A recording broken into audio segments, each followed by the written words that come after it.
Save more on the brands pros trust at Lowe's. Right now, get up to 35% off select major appliances and choose from our wide lineup of top brands. Plus, save $100 on a Little Giant 22-foot multi-position ladder built for strength, flexibility, and job site versatility. Pros, these savings will only be here for a limited time. Lowe's, we help, you save. Valid through 1/30 while supplies last. Selection varies by location. See Lowes.com for more details. Come to DSW for the shoes, stay for the fun. Because, let's be honest, if shoe shopping isn't fun, are you even doing it right? So go ahead, try something new. Try something different. Good different. Try something that feels like you. You know, the real you. And then definitely brag about it later. Because at DSW, you've got unlimited freedom to play. Find the shoes that get you at prices that get your budget at DSW stores or at DSW.com. Let us surprise you. Carvana's so easy, just a click, and we've got ourselves a car. See? So many cars. That's a click-tastic inventory. And check out the financing options. Payments to fit our budget. I mean, that's... Clickonomics 101. Delivery to our door? Just a hop, skip, and a click away. And bought. No better feeling than when everything just clicks. Buy your car today on Carvana. Delivery fees may apply. Welcome to Orioles on the Verge. This is Zach Spedden, joined as always by Bob Phelan and Nick Stevens. And on tonight's episode, we're going to highlight our bounce-back candidates for the 2026 minor league season. And we're going to focus a little bit on the majors by discussing the Orioles bullpen, what they've improved over the offseason, where there may still be some holes, and some players that are in the organization now that we think could make an impact.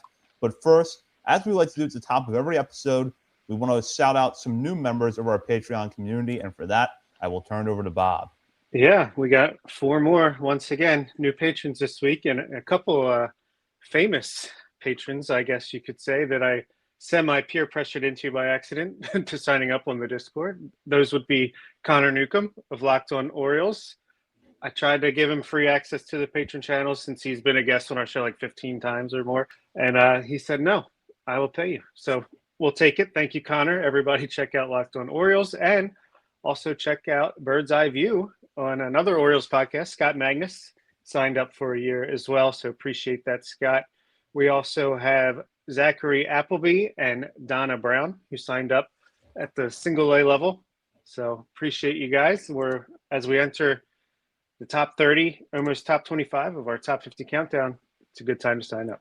Yeah, absolutely. And as a reminder, now is a great time to sign up because we are in the midst of our top 50 prospects countdown. You can access not just the top 25 or so players remaining, but also all the episodes we've done up to this point. And then once we get into the season, have bonus weekly coverage from the three of us, monthly updates to the top 50, and a whole lot more. So be sure to check that out over at patreon.com. Now, this is an episode that we do every year, which is where we highlight players in the Orioles farm system that we think are good candidates to bounce back this coming season. And they could be bouncing back from a bad performance the year before. They could be bouncing back from a promotion that happened mid-season that didn't go very well, with is the case with at least one player we're going to talk about tonight. Or they could be returning from an injury that cost them most or all of last season, and we're looking for big things from them as they recover this year. And we put together a pretty interesting list of prospects. We each chose one hitter and one pitcher that we think are worthy bounce-back candidates. And I'm going to start with Nick here because I want to focus on his hitter first, although both of the players he chose have been guys we've discussed a lot in the last couple of years. His hitter has gotten a lot of discussion this offseason. Yeah, let's start with the big man. I know there's still some strong believers in this guy out there outside of our community. So those of you who follow the Orioles system, which is good to see. And I'm sure there are some who are highly intrigued by him at some point and maybe have jumped ship, which is understandable given his statistical track record up to this point. But it's Thomas Sosa. We're gonna do it again. We're gonna do it another year. But I think it's justified to stay on this train and keep having him as a guy we're excited about going into the year.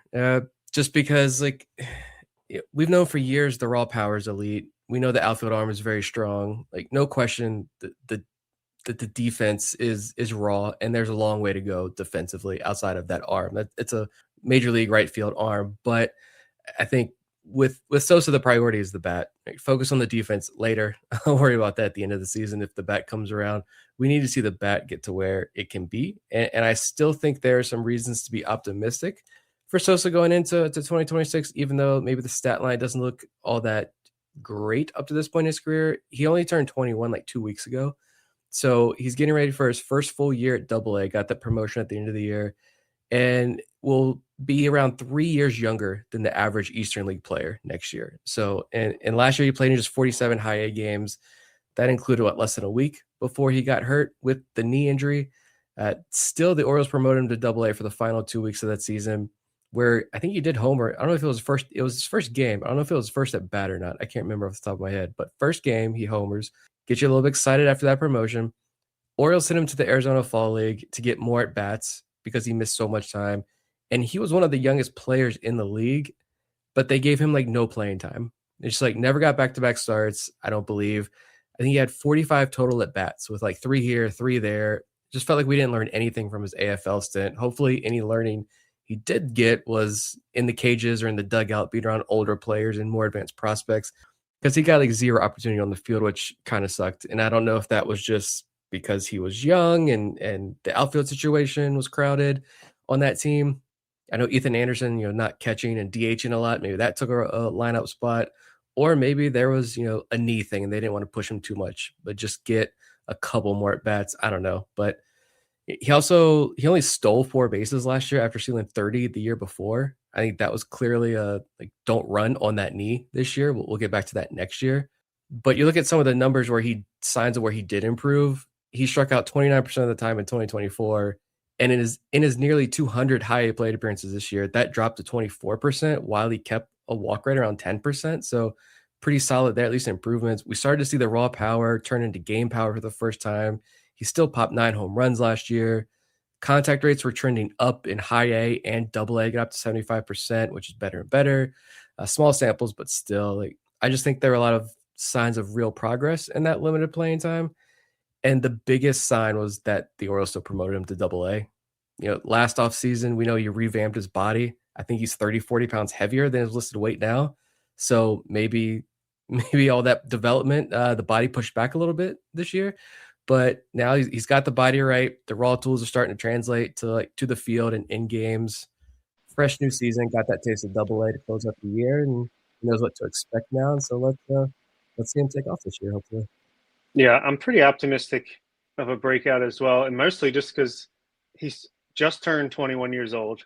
The organization is clearly high on him, the way they push him. I think the study might have been Oyster Athletics or whatever. I can't remember the exact one of these analytically inclined prospect sites or web pages that talked about how age to level and being promoted is almost more important than the results on the field sometimes for these young prospects. And you saw that with Thomas Sosa clearly, and they sent him to the AFL. Yeah, didn't get a bunch of playing time, but had a great max exit velocity, average exit velocity. So just more proof that he hits the ball extremely hard for his young age. And yeah, I think he's just flashed all over the place, showing you what he can do. I just talked about Reed Trimble on a podcast recently on the Top 50 Countdown, and kind of similar with Thomas Sosa, just stay healthy and get some consistent playing time. And I think he can really start to build on this, as he's like the same age as Aaron Estrada. And they'll both be potentially in Double-A to start this season. So he's got a chance to make up some ground and still make the majors at like 23 years old if development goes well from here. Yeah, the health is really going to be the key thing. And I wish that we had seen him more in the AFL, because I think that would have answered some questions that we might have had left over from the end of the season, because he was not back from an injury long before he got promoted to Double-A. And I actually thought, all things considered, that his time in Double-A went fairly well. Yeah, there's a lot of areas where he can get better, but when you consider how young he is and that he had the injury as early in the season as he did, I thought his performance overall was fine. There's some clear areas where he needs to get better. Nick touched on one of them, and that's the defense. He's got the arm of a major league right fielder. There's no doubt about that right now. And I think it's possible that he maybe settles into that Anthony Santander range where maybe the defense isn't always exactly what you want it to be, but it's just enough. And when you pair it with that arm, you're fine with him as your everyday right fielder. The thing is going to be just making sure that he makes enough contact next year in Double-A to get into that power, because when you see him unleash that power, it is really impressive. And we talk all the time about the loud tools that he has, and the power is certainly one of them. He just needs to be in a place where he's healthy and making contact consistently enough to get into that. I kind of do like that Santander comp there. Of course, that is like 100th percentile outcome, of course, but yeah, I like that. I'll move to the pitcher now, and it's Zach Fruit. I just recently did the top 50 episode on Fruit over on Patreon, and he's inside the top 40 for us without spoiling an exact spot for anyone not checking those out yet. But like when going back through my notes and just thoughts on Fruit, putting everything together for that episode, like I talked myself into believing a bounce back is possible here. The caveat being we don't know what the health situation is with Fruit right now. He had the lat injury last year that zapped him.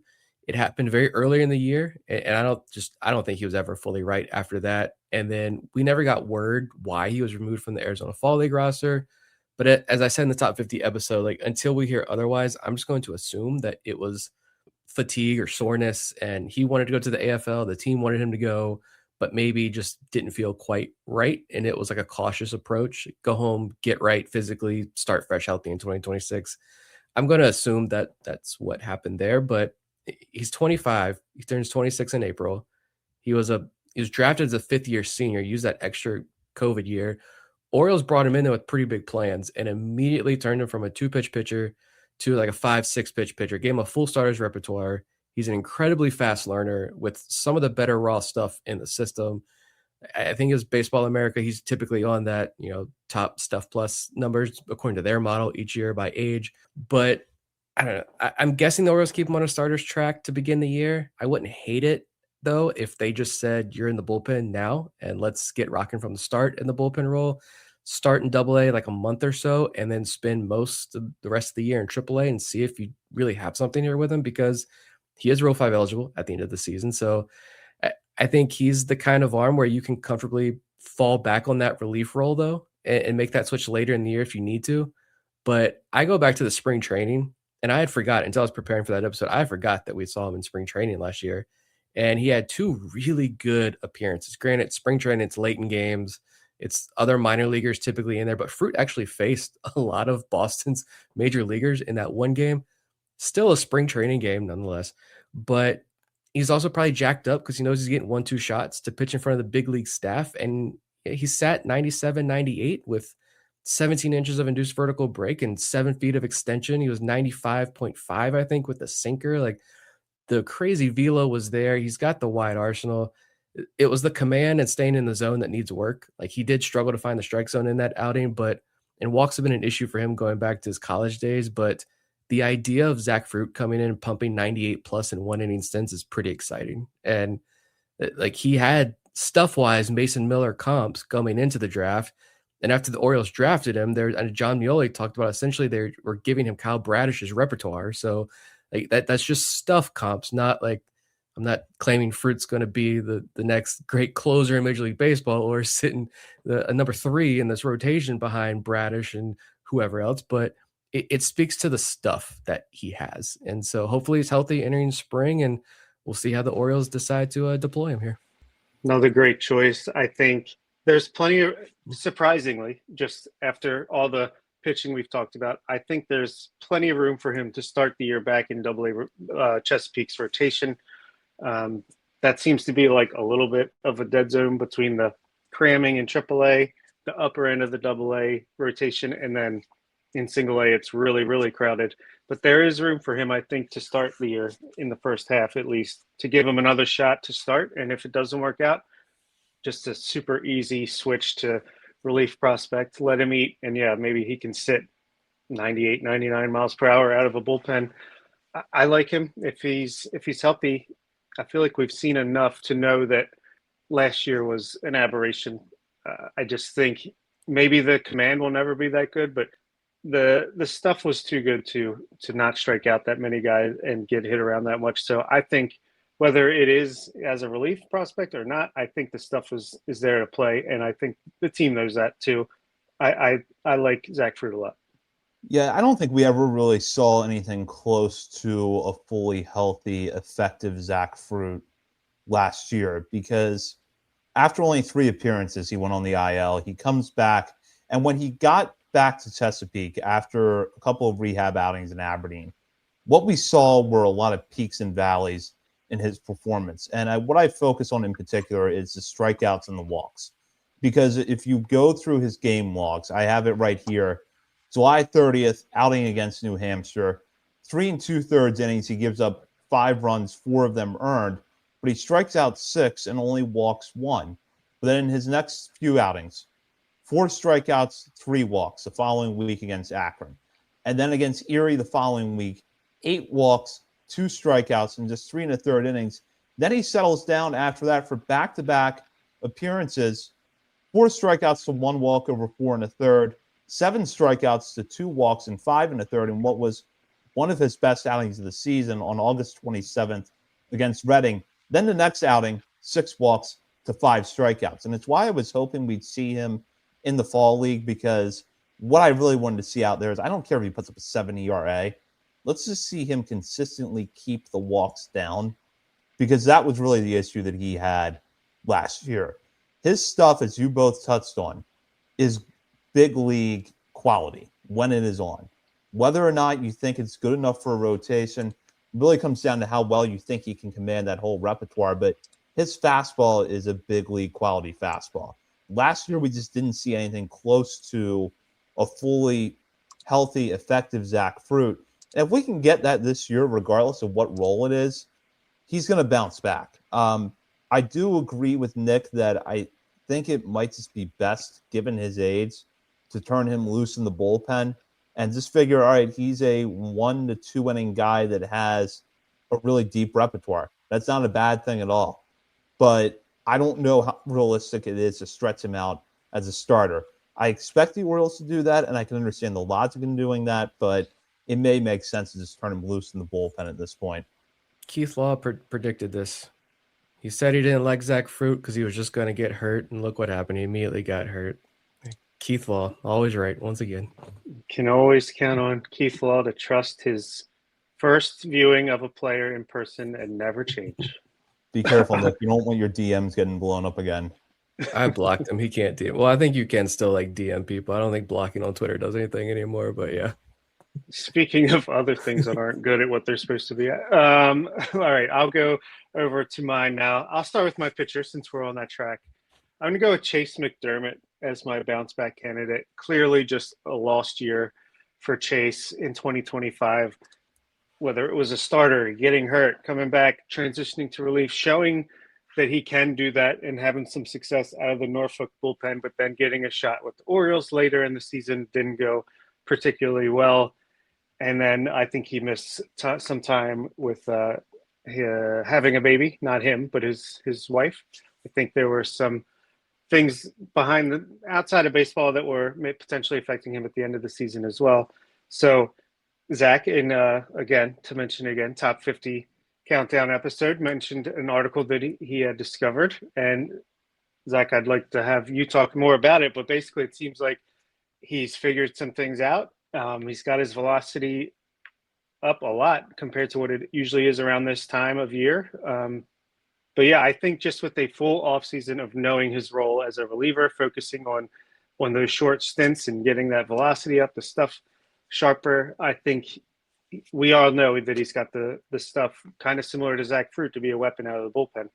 Yeah, I was doing the McDermott episode in our Patreon countdown. I'm trying to pull up the name of the website that had this story now, but it was an interview with McDermott that was done in December where he talked about some of the things that he's been working on this offseason, and he touched on some of the struggles he was having last year. His wife had a baby. It was not stated in this article why he went on the bereavement list in September at the end of the Major League season, but regardless, the reason I would bring that up is that if you look at the 2 outings he had in September for the Orioles, One of them was a day before he went on the bereavement list. The other one was only, I think, 3 or 4 days before. So given just the human element of that, I think you got to write that off. But in this article, McDermott talked about how he's been working to adjust his delivery this offseason, basically trying to focus on some simple things like making sure he doesn't fly through too early in his delivery. And he noted in this article that compared to where he was last offseason, his fastball velocity is up a few ticks. So if you want to look for an encouraging sign, he was throwing about 92 in December of 2024 going into the 2025 season. From this article, it sounded like he was up to 95 this offseason. So being able to focus on the simple things, get the fastball velocity up, that's really been what he's trying to do this offseason. And we're not going to know until he gets on the field whether or not it's working for him. But that was very encouraging. And then the other thing, too, is that I think we got confirmation last year that he is a reliever. And I was all for keeping him as a starter for as long as the Orioles could. But I think last year showed us that he's going to end up in the bullpen. And before the promotion to the major leagues, if you look at him from August to early September in Norfolk, he was really, really good out of the bullpen for them. So it's why I said last week that I think he's going to graduate this year, not just because he'll get enough random innings, but I think that if he can get some runway in Norfolk to continue to work on the things that he's doing this offseason and improve, he could actually get into the major league bullpen and stick, because the stuff when it is on is good enough. And that's always been the case throughout his career. And if he can just throw it for strikes consistently enough, I think he'll be very effective. And it's his final option year, too. So I think the Orioles are going to give him every chance to establish himself, at least in spurts between going up and down this year in the bullpen. Yeah, I love the article just because it's the rare, like, off the beaten path find that actually had a lot of helpful information in it. And it was, yeah, like the velo you mentioned being up a couple of ticks already from where he was last December, and how he talked about how effortless it is. And so he's like, I think I can get to 100, and not like, oh, I'm throwing 98 now, I'm going to get to 100 now, blah, blah, blah. But it was just like how effortless it is to go from 92 to 95 already at this point, and he's not even fully ramped up. And obviously understanding that 100 isn't a goal, but I think that's a testament to how he feels. Yeah, some of this is greatest shape of my life talk for sure. But at the same time, there was, he talked about how he's working out of a facility, recording everything, and then also sending it to another coach. And it's where some of those things you guys touched on is where he said there are some things in his delivery that are being pointed out that no one had ever like told him about. And that's not a shot at the Orioles pitching coaches at all. Like, that's just, it's a benefit of offseason and one-on-one individualized instruction that he's getting. And it's these small little things that he's talked about are hopefully add up. And like, I go back to last year when he was in Norfolk and so well, it was the game I always played every Chase McDermott outing. I could look at the box score line and I would guess what percentage of his fastballs were in the strike zone. And I could almost get it to the T every single time, because when he was in the zone with that fastball, he was dominant in Norfolk. And when he wasn't, the box score reflected it. It was like a direct correlation all year long for him. So yeah, I don't know. I think the family issues, and I also appreciated he was pretty open about, like, he was a psychology major in college, and he understood that there were some things off the field, like behind the scenes with the mental health side, that he was struggling with. And so like, I respect the hell out of that. Life sucks sometimes. It's not fair a lot of times. And given the life events, which are the most important, they come first before baseball. These are human beings before they're baseball players. And so if he experienced some sort of loss or family issue, and then he's what, turns 27 this year or 28 this year, he's getting older. Like Bob mentioned, he's got one more shot. He's got one more option year left. This could be his final shot with the Orioles. He can't stay healthy. Things aren't going well for him in the big leagues. He's struggling to find that home in the big league. So I think it was just a disaster. And so, yeah, I'm excited to give him another shot here. But at the same time, realizing that, look, he is getting older and this is his final shot. And he is going to have to show a lot pretty quickly if he's going to make it. But positive signs so far entering the year, at least. Yeah, there's no question. Oh, go ahead. Go ahead, Bob. Yeah, I just want to say real quick that the article that we reference here is on Reporting Baseball in Indiana, a website that you should go check out. Really good piece here on McDermott that was published on December 17th. Nice. Save more on the brands pros trust at Lowe's. Right now, get up to 35% off select major appliances and choose from our wide lineup of top brands. Plus, save $100 on a Little Giant 22-foot multi-position ladder built for strength, flexibility, and job site versatility. Pros, these savings will only be here for a limited time. Lowe's, we help, you save. Valid through 1/30 while supplies last. Selection varies by location. See Lowe's.com for more details. Confronting high credit card debt can feel scary. But the good news is, if you owe $10,000 or more in credit card debt, financial relief options are now available. National Debt Relief is currently offering debt relief designed to reduce what you owe, fast-tracking your way to being debt-free. If you qualify for debt relief, you may be able to pay back significantly less than what you owe and save thousands of dollars. Imagine only paying one low monthly program payment you can afford and saving money as you become debt-free. National Debt Relief has already helped bring debt relief to over 550,000 U.S. consumers, earning thousands of five-star reviews and an A-plus rating with the Better Business Bureau. You're stronger than your credit card debt. Take the first step and visit nationaldebtrelief.com to see what debt relief you qualify for. That's nationaldebtrelief.com. Come to DSW for the shoes, stay for the fun. Because, let's be honest, if shoe shopping isn't fun, are you even doing it right? So go ahead, try something new. Try something different. Good different. Try something that feels like you. You know, the real you. And then definitely brag about it later. Because at DSW, you've got unlimited freedom to play. Find the shoes that get you at prices that get your budget at DSW stores or at DSW.com. Let us surprise you. All right, guys, so check this out. Have you ever heard of Goldbelly? Okay, so it's this amazing site where you can order the most iconic, famous foods from restaurants all across the country, and they will ship it straight to your door. That's right, these guys will ship you Philly cheesesteaks from Jim's or Pat's in Philly, buffalo wings from the Anchor Bar in Buffalo, and even Kansas City's most legendary barbecue. So, if you're looking to host an epic Super Bowl party, go to GoBelly.com and get free shipping and 20% off your first order with promo code GAMEDAY. Yeah, and I'll transition now to my other pick, which is basically the position player version of Chase McDermott, which would be Judd Fabian, who he showed flashes of what he could become in the first half of 2025, got hurt, came back, was a total disaster in the second half. Overall, in AAA, he had 431 plate appearances and had an 86 WRC plus, batting 183. But the numbers say that it was a tale of two halves, because in the first half, up until June 20th, he had a 113 WRC plus, batted 224, 794 OPS, 15.3% walk rate, 27.7% strikeout rate, which for Judd Fabian, that's pretty darn good. ISO of 229. So all these things, he's hitting for power, he's walking, he's striking out less in that repeat year at AAA, which we like to see. Gets hurt, I believe it was his wrist, comes back, and is just not the same player whatsoever. Bats 135 with a 534 OPS, 63 WRC plus.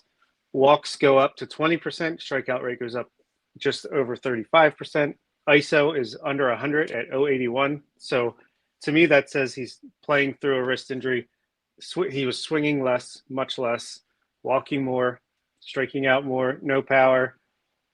I'm kind of writing off the second half. You can't, because he's like 25 now and kind of on the precipice of put up or shut up time to make it to the majors and stick. But I think the Orioles kind of used that second half as a reason not to put him on the 40-man roster. I think it was a smart move. Obviously, didn't get selected in the Rule 5 draft, but I still think if he can recover from that wrist injury and get back to what he was doing in the first half of 2025, that I think he could be a very useful up and down reserve outfielder in 2026.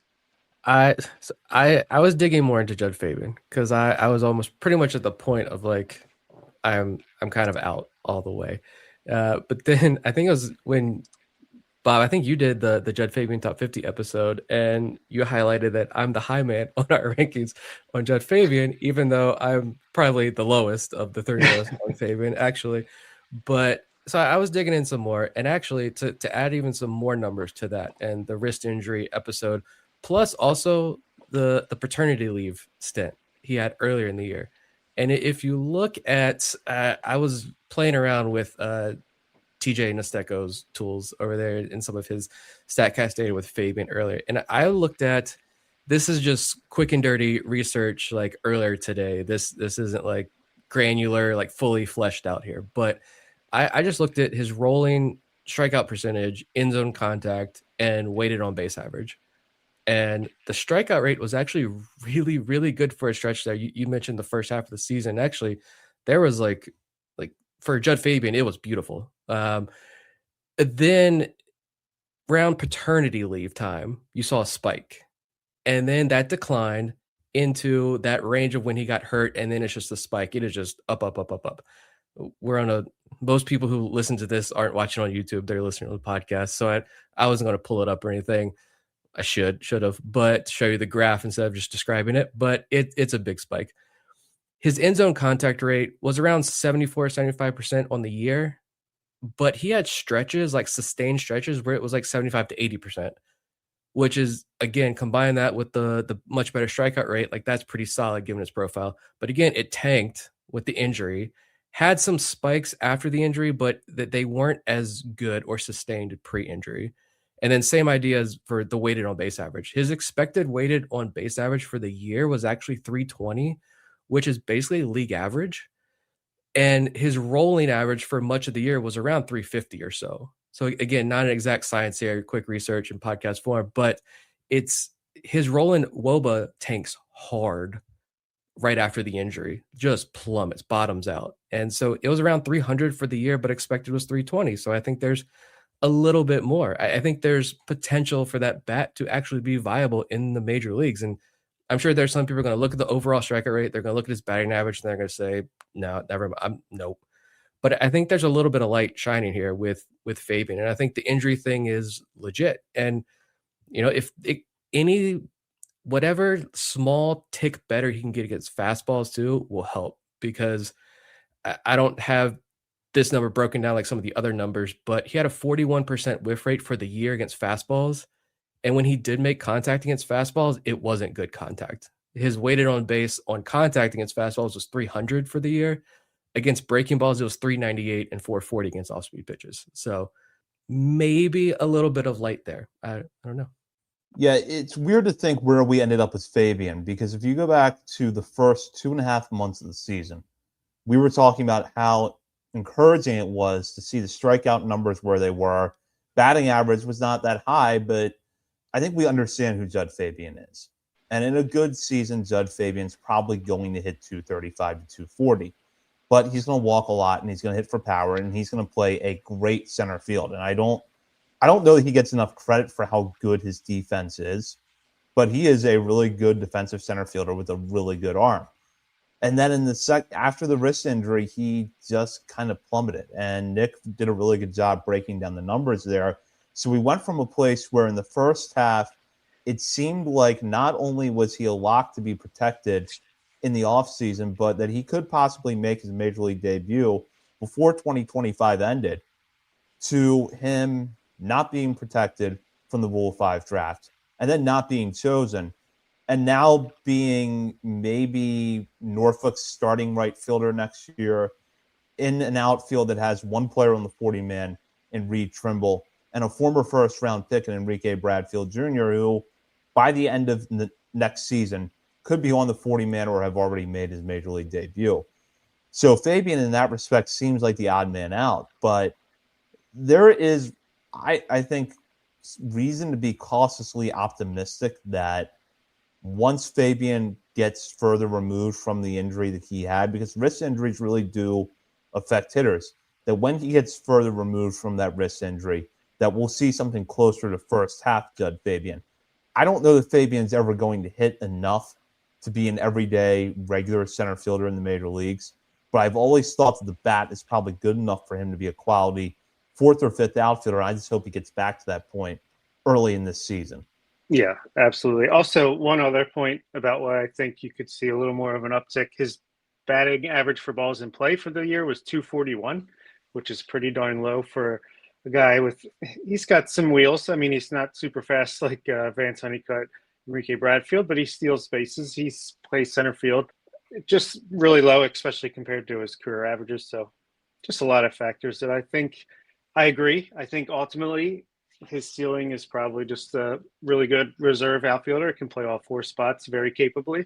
But I think where we ended the season is like way under that. So I think he can get back on track for that. We'll see. I didn't hate the Leody Tavares signing for his role and what he's going to serve there. But if he's just bad and just like unplayable, and if Fabian picks up in the first half where he was in the first half last year, and ideally Enrique Bradfield Jr. is hitting how we think he can hit in AAA this year, I could see a world where, all right, they dump Leody Tavares and then say, all right, Fabian, here's your shot to be the backup guy. Hopefully this whole time Kowser is healthy if he's going to be the full-time center fielder, but I don't think it's crazy to think that we could see Fabian at some point next year early on, and he could have that opportunity to be the bridge guy to hopefully what is Enrique Bradfield Jr. starting in center field in the future. But I don't know. You did pull me back in there a little bit. So mission accomplished. I'm going to go over to my hitter now. And for this, I was kind of torn between a few different players, but I ended up settling on Luis Almeida, who last year began the season in the FCL after starting out there in 2024 and never really being able to get on track because it was a second straight season where he dealt with injuries. And basically for the first 2 years of Almeida's career, 2023 in the DSL, 2024 in the FCL, it was one injury after another. And it felt like it always carried over into the offseason. He would get off to slow starts, he would get hurt, and then we'd see this cycle where he would start to pick up the pace a little bit at the end of the year. He goes to the FCL to start out last season, and his numbers didn't pop off the page necessarily, but good walk to strikeout numbers, 103 WRC plus, goes to 246 average, 352 on base, 377 slugging. So he gets promoted to Delmarva, and for the most part, over 2 months or so with the Shorebirds, really struggled at the plate. And his final line with Delmarva is a 238 batting average, 314 on base percentage, and a 348 slugging to go with a 99 WRC plus.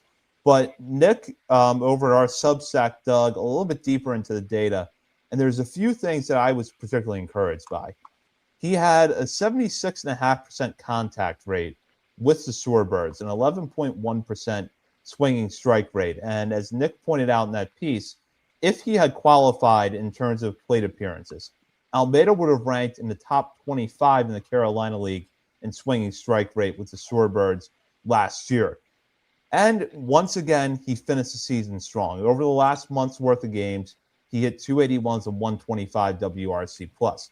Now, as I just mentioned a moment ago, we have seen that from Almeida before, where he'll finish strong.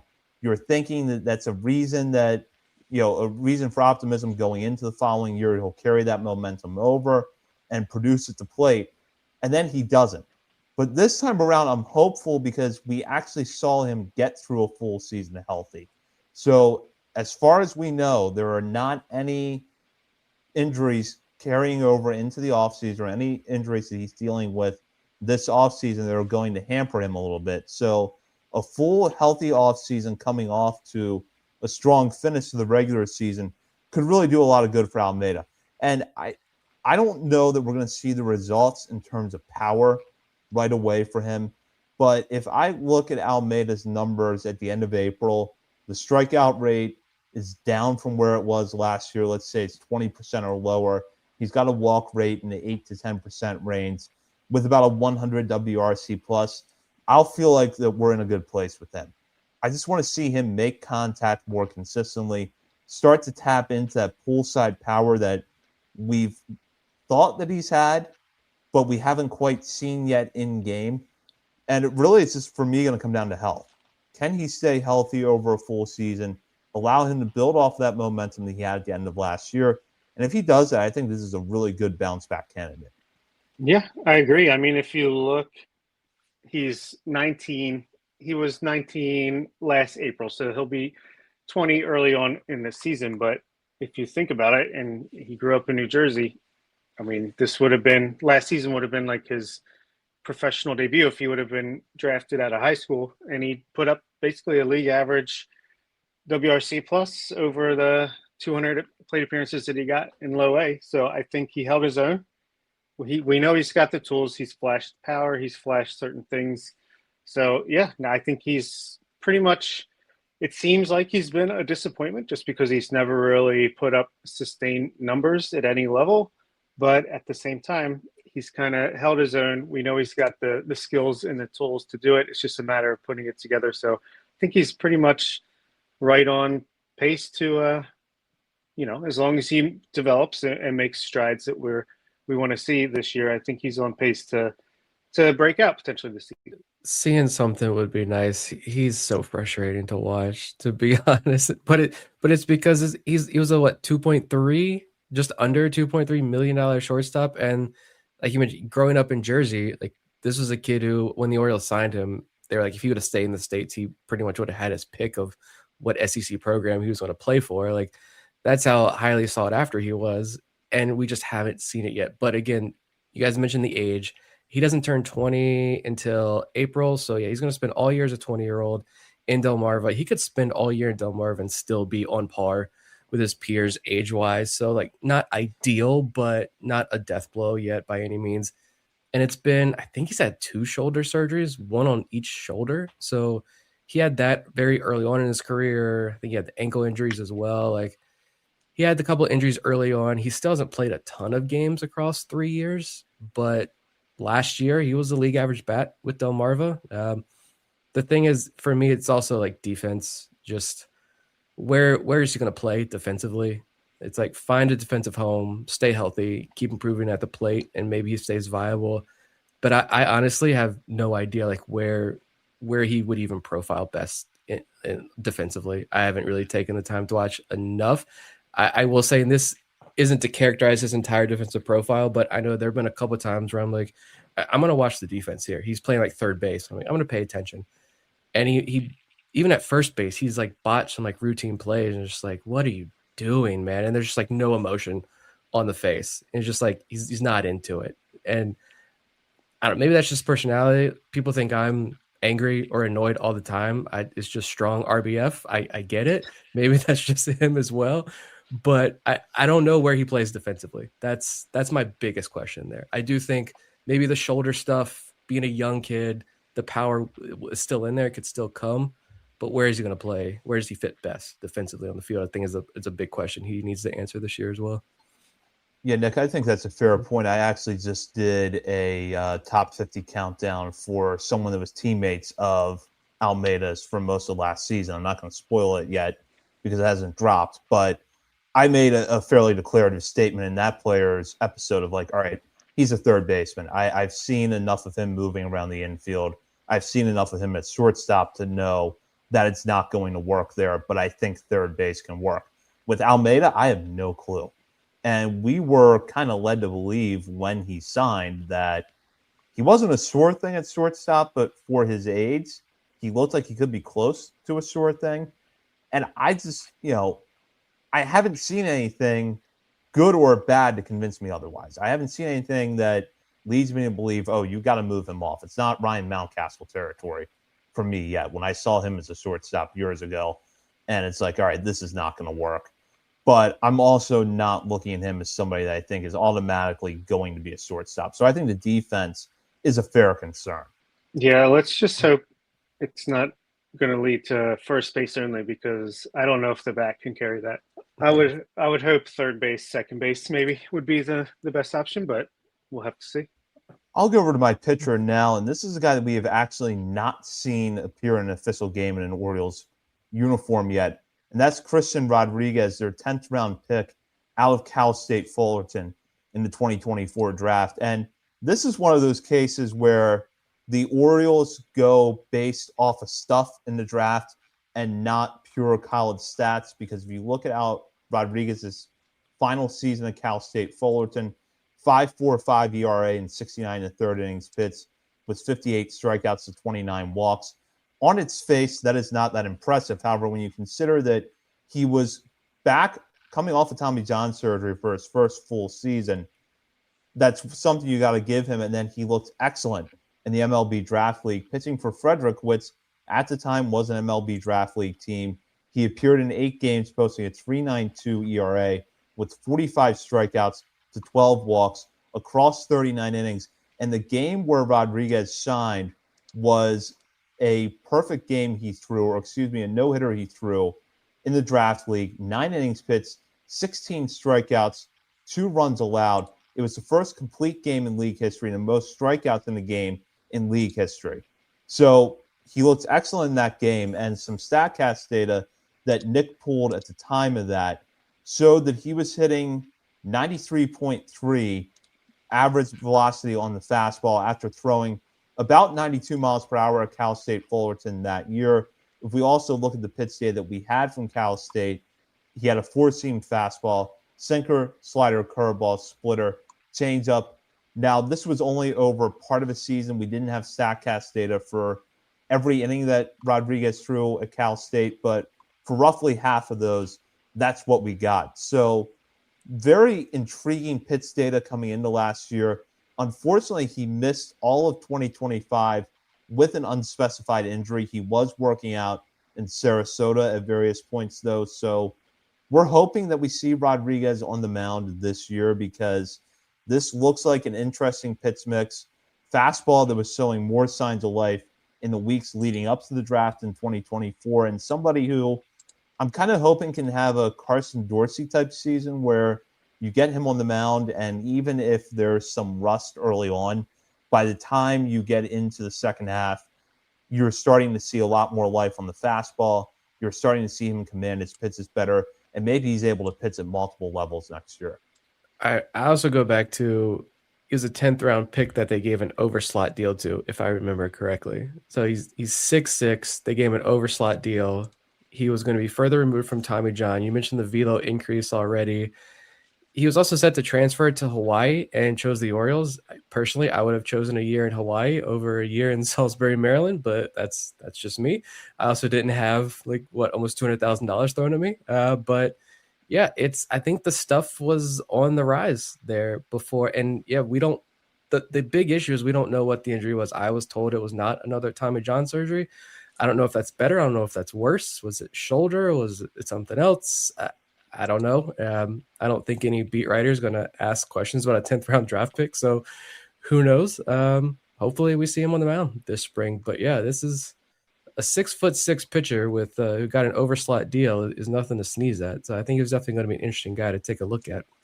Yeah, I don't really have much to add. I think you guys nailed it, but I'm excited to see him pitch, hopefully, in 2026, along with a bunch of other guys that we've yet to see yet. So that's always an exciting part of a new season, is getting to see some of these guys that didn't get a chance, whether it's a couple drafts ago because of injury or most recently just because they shut him down before the end of the season. But definitely looking forward to seeing what he's got. Yeah, just to clarify one point I made, that was not a no-hitter that Rodriguez threw in the draft league, but still complete game, very good numbers. And just to go over the pitch mix one more time here, according to StatCast data, 4-seam fastball, sinker, slider, curveball, splitter, and a changeup. We just talked about Zach Fruit a few minutes ago and how the Orioles had worked to broaden his pitch mix. So you can see with Rodriguez where there are some traits that he already has coming into pro ball that they like and they feel like they can really develop. We'll go over now to a different discussion completely, which is the Major League bullpen. And the Orioles made a significant move early in the offseason by signing Ryan Helsley to take over as their closer. And with Felix Bautista's injury in the second half last year, the closer's role was a huge hole coming into this offseason. They have filled that. Otherwise, though, we have not heard a lot but outside of that and the reacquisition of Andrew Kittredge in an early offseason trade with the Cubs. So far, the Orioles kind of staying the course with their bullpen. Now, of course, it's worth pointing out that although it is January 28th, the free agent market still is not moving that fast. The pitching market in particular is moving kind of slow, and that's something that's been talked about a lot as it relates to the rotation. But we haven't really seen a ton of moves concerning the bullpen outside of your top tier closers signing early in the offseason. So there is still. Lowe's knows how to turn big plans into real results. Whether it's new appliances or a home refresh, get started with 12-month special financing on purchases of $299 or more with a MyLowe's Rewards credit card, January 15th through the 30th. So you can invest in your upgrade now and pay over time. Lowe's, we help, you save. Offer subject to credit approval and cannot be combined. Minimum monthly payment required. See store or Lowe's.com for details. Confronting high credit card debt can feel scary. But the good news is, if you owe $10,000 or more in credit card debt, financial relief options are now available. National Debt Relief is currently offering debt relief designed to reduce what you owe, fast-tracking your way to being debt-free. If you qualify for debt relief, you may be able to pay back significantly less than what you owe and save thousands of dollars. Imagine only paying one low monthly program payment you can afford and saving money as you become debt-free. National Debt Relief has already helped bring debt relief to over 550,000 U.S. consumers, earning thousands of five-star reviews and an A-plus rating with the Better Business Bureau. You're stronger than your credit card debt. Take the first step and visit nationaldebtrelief.com to see what debt relief you qualify for. That's nationaldebtrelief.com. DSW, birthplace of the humble brag. Here, the shoes are so good, no one would ever know how little you paid. If you didn't go telling everyone, that is. And with never-ending options for every style, mood, and occasion, all at really great prices, we'll definitely give you something to brag about. So go ahead, stock up on fresh sneakers from your favorite brands, or try those boots you always secretly knew you could pull off. Find the shoes that get you at prices that get your budget at DSW stores or at DSW.com. Let us surprise you. Hey guys, have you heard of Goldbelly? Oh my God, it's the coolest thing ever. It's this amazing site where they ship the most iconic, famous foods from restaurants across the country, anywhere nationwide. I've never found a more perfect Valentine's gift. They ship Chicago deep dish pizza, New York bagels, Maine lobster rolls, and even Ina Garten's famous cakes. Seriously. So, if you're looking for a Valentine's Day gift for the food lover in your life, head to goldbelly.com and get 20% off your first order with promo code GIFT. Some opportunity for the Orioles to improve this bullpen between now and the start of spring training, and certainly between now and the start of the regular season. And Bob, I'll start with you here. As I just mentioned a moment ago, the Orioles solved the biggest question mark around this bullpen by bringing in Ryan Helsley. But where do you think the bullpen as a whole stands right now? I actually don't think it's in that bad of shape, even if they leave it as is right now. I think it's underrated or forgotten about that we got Andrew Kittredge back in a sneaky trade right after the season ended. And I also think Orioles fans might not know how great he pitched with the Cubs after that trade. And I think he was closing games for them at one point, put up some really great numbers. So he's back for some late innings. So you got obviously Ryan Helsley, who, as long as he's not the Mets version of Ryan Helsley, should be a proven closer kind of guy. Other than that, I mean, you have Keegan Aiken and Ynier Cano, clearly question marks, but if they are at their best, they're pretty decent relievers. And then you got Tyler Wells coming back. I doubt he's an option to start games right now. So he pitched well out of the bullpen in his rookie year, in his Rule 5 draft year. And then you have guys like Dietrich Enns and Rico Garcia, who are waiver claims or small trades in the second half of last year. I think their stuff is great. I think they can be really strong parts of a major league bullpen. You also have Cade Stroud, who flashed some pretty good stuff in his brief time with the Orioles in the second half last year. You have Colin Selby, who he's always been tantalizing with the stuff. He's got to stay healthy and show it. He's out of options. We got guys like Cam Foster, Chase McDermott, who we talked about earlier. Grant Wolfram showed some life last year after a trade with the Brewers. You also have Anthony Nunez, other guys in that AAA, Albert Suarez potentially.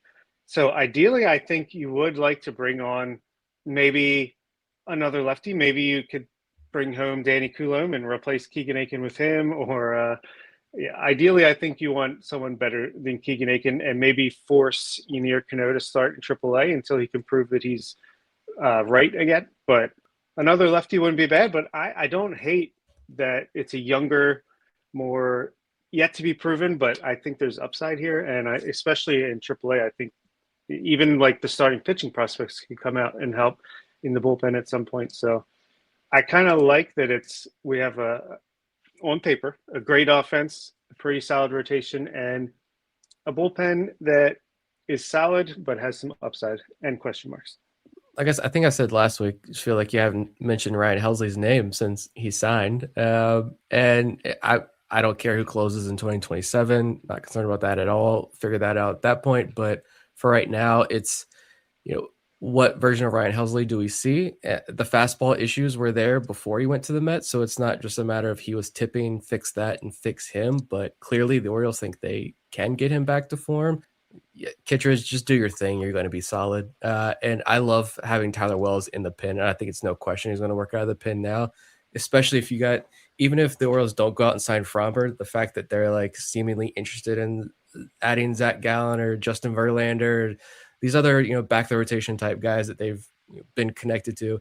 If they were to if they're still looking at bringing in those guys, Tyler Wells is going to the pen. So I think you got three really solid pieces there. And you don't have to worry about Tyler Wells breaking down halfway through the year if he's pitching out of the rotation. So I like all that. And yeah, like you mentioned, there's a lot of question marks and there's going to be a lot of mixing and matching.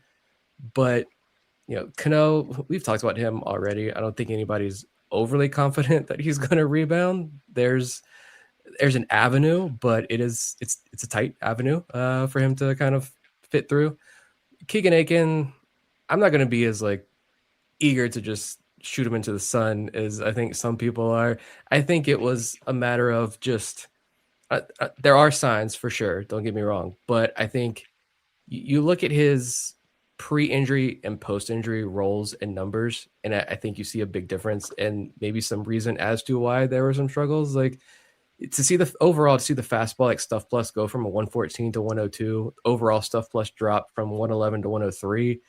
And the location plus has dropped steadily year over year. It's 106 to 104 to 100 to 97, all fair. But through the first 3 months of the season, Aiken had a 28% strikeout rate and an 8% walk rate, 181 average against, 096 whip. Fastball stuff plus was 114, overall stuff plus 111. Then he misses a month with shoulder inflammation.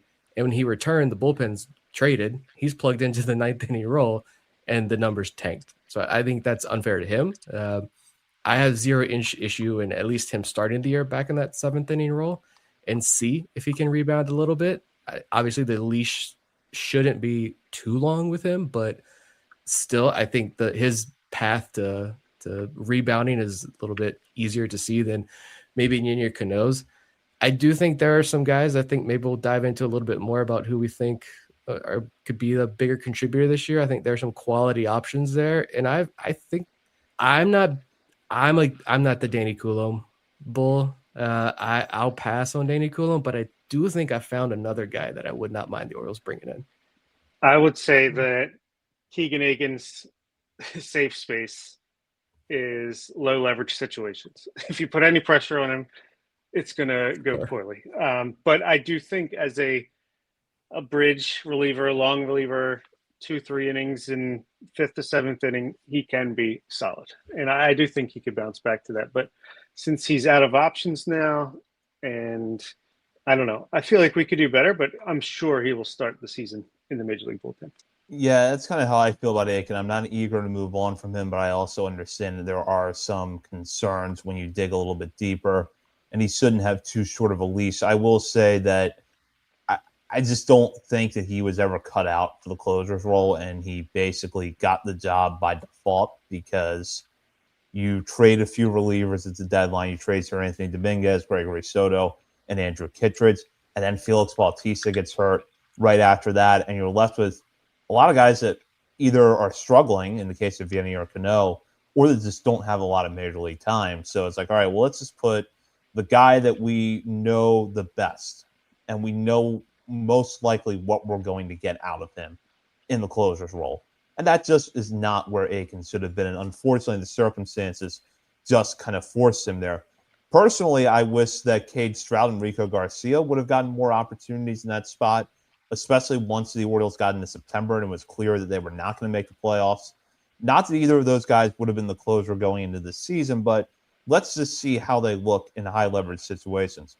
But for both of those guys, I thought they were very encouraging at the end of last year. We've been saying for years with Stroud, the stuff is a lot better than the results. He just needs to be healthy, and he needs to throw strikes more consistently. We're even saying that when he got added to the 40-man before the last season, and what was kind of a surprise move at the time. But you look at the fastball velocity, averaging almost 96 miles per hour, mixing that in with a sweeper, curveball, cutter, and sinker, seemingly having much better command of his arsenal than he has had at any point in his career. And yes, it is a very small sample size that we're working off of, just 26 and a third innings in the major leagues. But I kind of think the Orioles have something here, and I want to see him get some opportunities in high leverage situations, at least early on this year.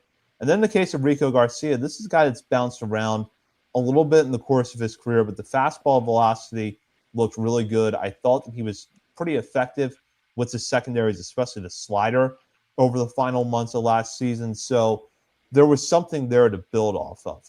And hopefully in those two guys, you have some success from 2025 that's going to be sustainable next year. But I want to go right back to Nick here.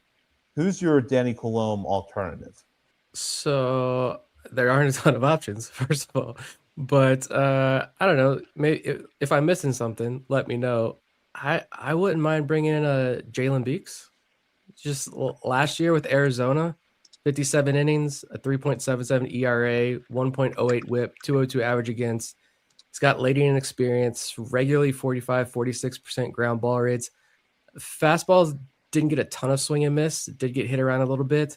I don't know if there's anything to unlock there. That's for someone else to dive into and let me know, like genuinely. But that changeup had a 35% whiff rate and an 0.67 average against, and he threw that pitch 38% of the time. He's also like successful against left-handed hitters. Lefties hit 218 against him. He had 26 strikeouts and 5 walks. For comparison, some other guys, some other lefty options, Grant Wolfram had a 313 average against versus lefties. Granted, it was like they ran like a 500 BABIP. He was better against lefties in the minors, but that was still a 253 average against. And Dietrich Enns had a 353 average against versus lefties. Beeks is pretty solid against lefties in the big leagues for a couple of years now. It should be pretty cheap. Doesn't have options, but if you're looking for another lefty option, I wouldn't mind bringing a guy like that in and letting those guys compete, and may the best man win. I'll take him over Rickett for sure. The four-seam fastball, it looks like it's around 94, 95 miles per hour, but a 92 stuff plus. Yeah, change up and cutter are his good pitches, and then he can use that fastball as a change of pace or setup pitch. I don't hate it. I don't think he's great, but who is at this point in the offseason other than Framber Valdez, who refuses to sign anywhere? But yeah, I could get into some Jalen Beeks action. I mean, cross paths in Tampa Bay Rays organization for a while. So, yeah, I like that. My knee-jerk reaction as I dig a little bit deeper into Jalen Beeks is Cionel Perez without as good of a fastball, but without the peaks and valleys in his performance, where he goes out and he has a scoreless inning in one appearance and then he gives up 5 runs in a third of an inning in the next. So I would kind of take that. I would take the guy that doesn't, the strikeout rate has dropped a little bit in the last couple of years for Beeks, but at the same time, this is one of those moves that I think if the Orioles do make it, it would fly under the radar at the time. But you're going to be looking in June and July, and in some tight spots, you're going to be watching the Orioles bullpen thinking, thank God they signed Jalen Beeks when they did, because he's able to get them out of some tight spots in the later innings. He's very solid. So I think it's a good pull here. Yeah. And maybe they add a sweeper to the mix. I don't know. But speaking of Cionel Perez, he's got showcases going on with teams interested. His velocity's up to 98. Do we bring him back? Please don't. Yeah, I mean, whoever you bring in at this point, you're not bringing in like a stud, right? But you're bringing in guys to compete and incremental improvements there. But yeah, I also like to kind of like look at some other guys who I think could be interested. I mean, I'm also getting more and more behind potential like Grant Wolfram. Like, what if he could even win that spot? What if he could step up and even kick Aiken out of that spot. I mean, I don't see why, unless Aiken just completely tanks in spring training, I don't see why he at least doesn't start the year on the major league rotation. But Wolfram, though, I mean, he could be a big breakout and may not happen initially, but I think he starts the year back in AAA because he has options. But I mean, I don't know. Best case, he's a lefty sitting 95 miles per hour, and he had a 3.5% barrel rate last year, which right at league minimum in terms of hard hit rate allowed, 37%. The ERA is 5.4, but expected ERA is 3.58. 50% ground ball rate, and there was hitters posted a near 400 BABIP against them. So like, yeah, he walked a lot of guys. That's got to get better. But Wolfram even talked about in a recent interview he did. He talked about how he struggled with that. He got traded from Milwaukee. Then he goes up and down and up and down. Norfolk, Baltimore, Norfolk. That riding that shuttle, he didn't take too kindly to that. I think like the mental side of it, being able to just find a consistent role. Prime example of why a lot of guys in his spot just go overseas. You don't have to worry about the up and down. You get a guaranteed roster spot. You don't have to deal with crappy minor league ballparks, different baseballs, zero schedule of any kind. They get stability and a chance to work on their stuff. Wolfram didn't get that, but I think from what he said, he learned from that and he's better prepared for that now entering this year. So I'm pretty excited to see what he can do out of the bullpen next year, because he's going to get a shot. It's just a matter of when. And for how long? Yeah, I like Wolfram a lot, actually. Looking at his stuff plus numbers, his slider 122, stuff plus, changeup 121, his sinker, which is his most used pitch, right at league average. If you look at his estimators, his actual ERA was 5.4, but his xERA was 3.54, FIP 3.59, Sierra 3.99. So, yeah, I see a lot of potential there, and you can see why the Orioles targeted him and look to develop him. If he can get his location plus was 94, so that's what he needs to work on, just getting these pitches a little more. I don't even know if they have to be strikes, but at least deceiving the hitter into swinging more often. Yeah, Wolfram's a good option as well. And I agree with you what you said earlier, Zach, about Cade Stroud and Rico Garcia getting some looks in high leverage, which I think, ironically, that's something that Brandon Hyde used to do really well, was put guys in. This was even when we were a contending team for a few years, put guys in high leverage spots just to see how they respond, instead of just saying, oh, this guy's been in the league the longest, he's going to be the ninth inning guy in a obviously lost season. I do think that was a missed opportunity on our end, but we'll see what happens. I still like those guys a lot. I think they have good stuff. Rico Garcia, especially. I think we lucked out being able to snag him on waivers from the Mets, because he was pitching well for them, showing great stuff, but they just ran out of room as they were getting healthy. And I think we got a potential guy that could be here for a few years, as long as he continues to pitch the way he did. Yeah, the thing I like about Wolfram is we're talking about someone who, over the course of his minor league career, has consistently posted good strikeout numbers and ground ball rates to go in the mid-40s. I thought that he was really good at Norfolk last year, and I think that being on the shuttle as much as he was did affect him. So hopefully, if he gets that opportunity in the major leagues early this year, he's able to take advantage of it and stick. And then for one more guy that I will throw out there, in terms of who we could see in the bullpen this season, it's not going to be right away, but I do expect that Anthony Nunez is going to end up playing a pretty big role in the Orioles bullpen this year.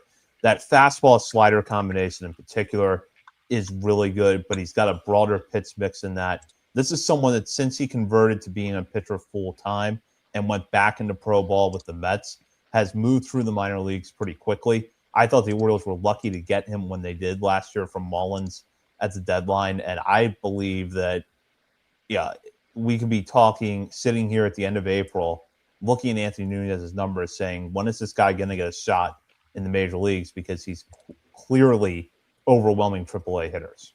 Yeah, I think he's the best relief prospect the Orioles have had in quite some time. And we've talked about it a little bit, that I think he's actually a guy, since he's so late to switching to pitching and took off so quickly, so well.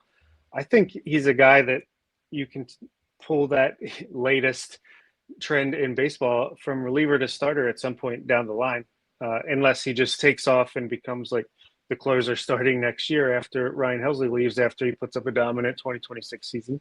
But if you're looking at his, again, TJ Stats, shout out to he's got a bunch of really fun tools that if you're interested in this stuff, you should check out if you haven't already. But he got some AAA time. Anthony Nunez, obviously, at the end of the season. It's 15.2 innings, so it's not a huge sample, but his stuff plus numbers are pretty darn good. 105 cutter, 117 slider, 98 four-seam, 97 sinker, right around league average, but good velocity at 96, 95 respectively. And then a 108 changeup.